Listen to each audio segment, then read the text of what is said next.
What you doing? I'm AC and this is Otaku News Reviews. This time I'm continuing talking about Fabricant 100 by Daisuke Enoshima with Chapter 6, Pawn. This chapter came out on January 22nd, 2023, which is also Lunar New Year. Happy Lunar New Year. Okay.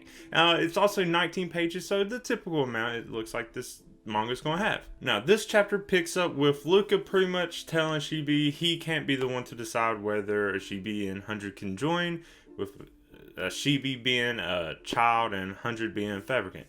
That will be up to their leader, who he also doesn't get along with for some reason. He also goes on to describe the kind of people that stay there.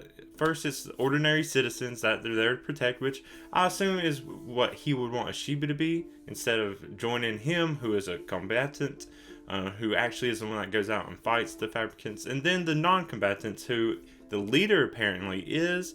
And this includes, I guess researchers and doctors, stuff like that. People who still behind the cause and are helping, but not actually fighting. So those are the three groups that are kind of residing there. Now, meeting the leader, apparently she is another nameless character.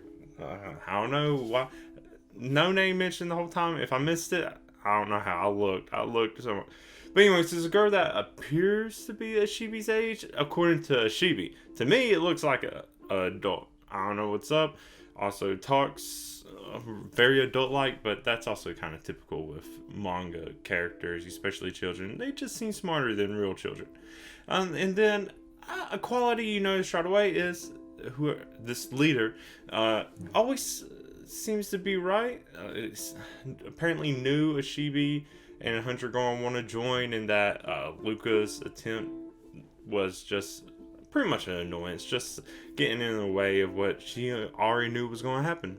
So yeah, this leader is fine with 100 joining. It's actually a Shibi she's skeptical of, because Fabricants easy to predict. You know what their motives are, what they're wanting to do. Therefore, it makes them easy to control, which seems like there's going to be, if the leader knows how Fabricants work and knows that the 100's going to be easy to control, there might be other Fabricants under their employment, I guess you could say. I don't know. There's something I'm going to get to and a little bit more with that later.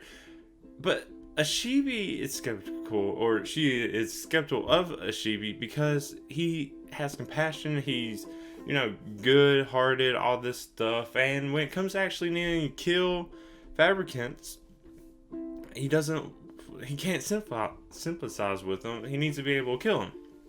So that's why she's worried about Shibi. So she sends him on a little mission, a little test, which is to go kill this Fabricant that's been in a theater named Roxy. And if you look at this Fabricant, it looks completely human. You can't see any kind of scars or stitchings or any of that kind of stuff. Maybe it's just makeup. Maybe it's Maybelline. Maybe it's because of costume and stuff. Because it is a theater, all that stuff would be there. But if this Fabricant has been at this theater, it looks like, happy, probably going to be part of the productions. It might be the most human Fabricant that they're going to run into ever, really, at this point. I mean, it's a Fabricant has a passion for the arts. I don't know. It also could just because this Fabricant stole a bunch of other human parts from someone else. But it also could just be a disguise, and kind of like a siren, using her voice and beauty and all that stuff to lure in other humans, and the whole thing's pretty much just a trap. Who knows? We'll have to see that when they actually go and get there. And then that's pretty much all the chapter is. Really quick to get through, but there's a lot of weight in this one. Compared to all the others, this is the one that really hit and is like, oh, this is where the story is actually going to start. This is them taking off to actually do something. That's not just going to be like, Fabricant here to take care of it, fight, Fabricant here to take it. It looks like there's going to be actual weight in what's going to happen from here on. Another thing I want to mention, which I kind of alluded to earlier, is seems to be this kind of Luca versus leader tension. There might be factions in their little organization. Luca really seems to want to protect the Shibi, maybe because he's a kid, maybe because that's just how he is. But he doesn't want to bring on 100, but he also doesn't want to kill other Fabricants. He wants to. His whole thing is take care of the first one, that'd be done. The leader, on the other hand, seems to just not care who is joining. It's whether they're going to be able to be relied on and get the job done. That's why automatically is able to take in 100, but Shibi's going the one she's skeptical of. But also, it seems like she doesn't care if the Fabrics are going to be killed. Maybe that's their goal anyways, to just wipe out Fabricants. But it could see like either side could have ulterior motives. I don't know, Luca might be wanting to side with more Fabricants, but in a good way. The leader might be using Fabricants, but in a bad way.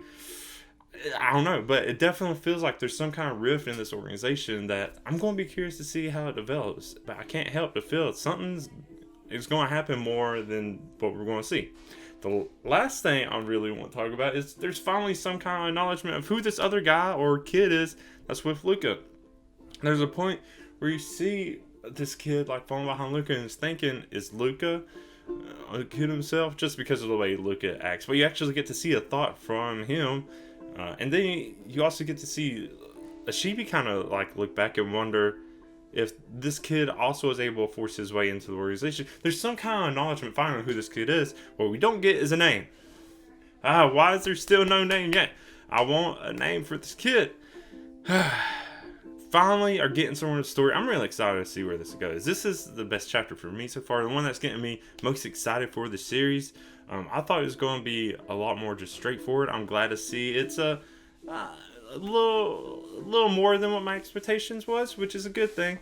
But I'm just glad to see where it's going to go. But let me know what you think. Let me know what you think is going to happen with Roxy. It's going to be the most human-like Fabricant yet. So much so, I'm even wondering if it's not just a human, just from the picture itself. But yeah, there's so much that seems like it could happen. And I'm really excited for it. But yeah, let me know what you thought in the comments. If you want to get in touch with me other places like my social media, it's the AC Stories. You can do all that. We can talk more about Fabricant 100 or any other kind of anime, manga, all kinds of other stuff. You can do all of that. Or, email me at theacstories@gmail.com if you want to do that. Or I also have a Discord you can follow. All the links for this will be in the description. Yeah, I'm just looking forward to see where the rest of it goes. But hey, until next time, thank you so much. I'm the AC.